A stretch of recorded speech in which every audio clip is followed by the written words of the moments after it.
Welcome back to ARC Seattle. Good to be here with you, Steve. Good to have you with me this morning. It's good to be here. I'm Patrick Hutchin. I'm Steve McCarra. Dow at dollars and cents this morning. With the busy driving season underway for summer, we're all looking for those ways to squeeze more miles out of each gallon of gas. Consumer man Herb Weisbaum is back this morning. And Herb, there are a lot of myths, of course, about how best to boost your fuel economy. But I know today you've come armed with 7 proven methods. And the first one is to lay off the gas, so slow down a little bit. Absolutely, because that gas pedal has a name, gas pedal. Every time you hit it, you're going to be using more fuel. The folks at Consumer Reports, where we got all of these tips from, I'm going to be sharing with you today, actually compared 2 vehicles, a Nissan Altima and Toyota RAV4 at different speeds, highway speeds, and the miles per gallon difference between a 55 mile an hour speed and a 75 mile an hour speed was the difference from a compact car to a large SUV. So just slowing down by 10% greatly reduced the amount of fuel your vehicle will be burning. All right, Herb, next up, you say driving just at a steady pace, just nice and consistent. Right, that's going to be the most efficient way to drive. A lot of times if you're at highway speed, keep it on cruise control. That's an automatic way to keep it that way. But if you're hitting the gas pedal and going up and down in speed, that's going to use more gas. How does avoiding hard braking, which we sometimes have to do, help save with gas? I was confused about that as well, Steve. Yeah. But what the folks at Consumer Reports explained was that if you accelerate and then you stop, you're getting rid of all the momentum you build up using the fuel. It's better to go and then stop slowly. And then basically it's the jackrabbit starts and the jackrabbit stops that eat more fuel. So if you're an aggressive driver, you're going to be burning up more fuel. If you're a basic driver like you and I, Steve, the mellow Seattle kind, you're going to use less fuel. All right, here's one. With our little one, we tend to let things pile up in the car for all the different road trips. Yeah. What about lightening your load, Herb? Yeah, a lot of people carry around stuff for no reason, that they just keep it in the car and don't take it out of the vehicle. If you carry around an extra 100 pounds, Consumer Reports estimated that you'll cut your fuel economy by about 10%. So make sure you take anything out of the vehicle. You go to the home store and you load it up with a whole load of mulch in your bags of mulch in your car. Take them out when you get home. Don't be driving around with them for a long time. It's going to reduce your fuel mileage as you have a heavier vehicle and you've got to move it around. Yeah, I had a sandbag in my car up until a couple weeks ago from all those over-the-mountain drives that I had to take all the time because of the winter time. Finally got that sucker out, thank goodness. Does reducing drag on the outside of the car really make much of a difference, Herb? Yeah, it really does. A lot of folks around here, of course, have things either on the front, the rooftop, so you're carrying the skis, you're carrying the bikes, you might have the up there, the container that holds things. All of those things are going to create drag that was not there when the vehicle was designed. And I wasn't sure, so I asked, what about a lot of folks you see here carrying bikes in the back, the bike rack in the back of the vehicle? And yes, that has an effect too. Anything that changes the aerodynamic flow from when the car was designed is going to create more drag. Your engine's going to have to work harder, and that's going to reduce the fuel economy. All right, and another one here, premium fuel. People have a choice when they're at the pump, and they, hit that button. Will premium fuel get you a bit more bang for the buck? No.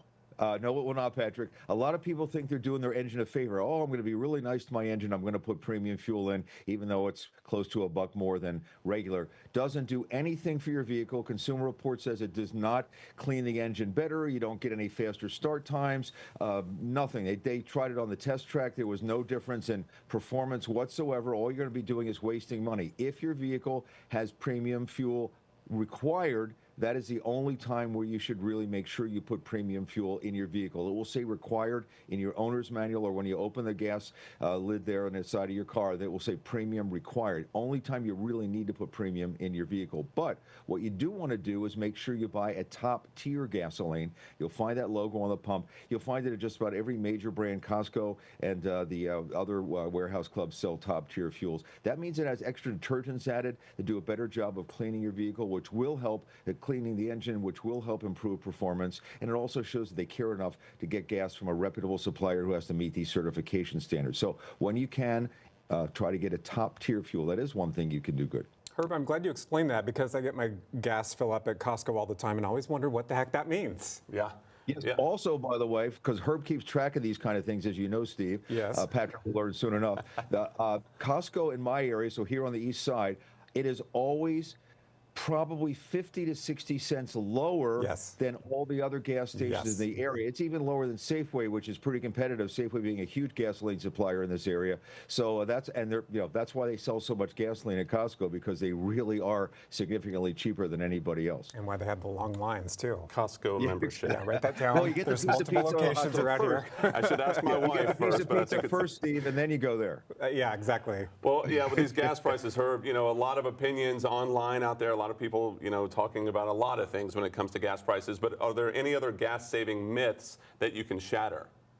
Yeah, we wrote a whole article about this, and it's at checkbook.org. But one of the ones is if you put the car in neutral and coast down the hills, that's not going to make any difference whatsoever. That's a popular one, and one that's been going around for years, and probably decades. Is that if you pump your fuel in the morning, you'll get more fuel in your car because the fuel is cold and it's more dense, and fuel is kept underground in tanks that basically don't change temperature during the course of a day. Doesn't matter when you fill up your vehicle. The one thing that does make a difference is, and a lot of people are trying to stretch things with the cost of gasoline being where it is, don't let your car get really low, just a couple of gallons of gasoline, because you're more likely to pull up the muck that's at the bottom of the tank, and that could clog your fuel filter, so you'd have to change that. It could also cause performance problems. So just make sure you don't let it get too low. That's the one thing you can really do to help save yourself from problems. Yeah, I know some of our viewers like to wait until the last minute to fill that sucker up. Don't do that, all right? Exactly, exactly. Yeah, speaking of writing things down, is all of this written down anywhere, Herb?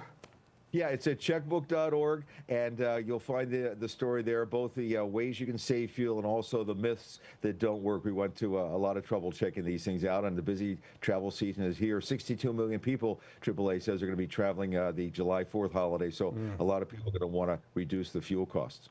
All right. Great information. Thank you, Herb. Patrick, nice to meet you. Stephen, behave yourself over the weekend. I'm going to try. It's my birthday, Herb, this weekend, Yes. so maybe Happy we could lift that roll birthday. a little bit. Thank you, sir. Okay, Have a good weekend. thank you.